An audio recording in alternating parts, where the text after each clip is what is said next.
অপেক্ষাকে আমি আজও ছাড়তে পারিনি। হ্যাঁ, অপেক্ষার কথাই বলছি।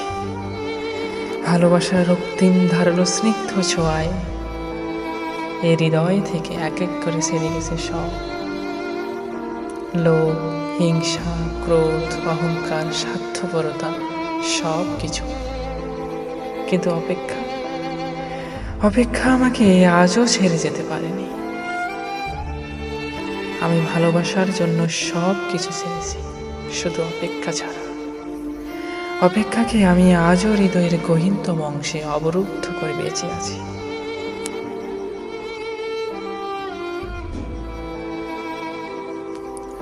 অনেকেই বলে অপেক্ষা হচ্ছে শুদ্ধতম ভালোবাসার প্রকাশ। ভালোবাসতে সবাই পারে, কিন্তু সবাই প্রিয়তমার জন্য অপেক্ষা করতে পারে না। আসলে কি তাই? জানি না, তো হবে হয়তো। তবে অপেক্ষার কাছে আমি অনেক ঋণী। প্রিয়তমার জন্য অপেক্ষা আমাকে পাখির মতো সহজ হতে শিখিয়েছে, শিশুর মতো অনাবিল হতে শিখিয়েছে, আকাশের মতো বিশাল হতে শিখিয়েছে, ফুলের মতো স্নিগ্ধ সুন্দর হতে শিখিয়েছে।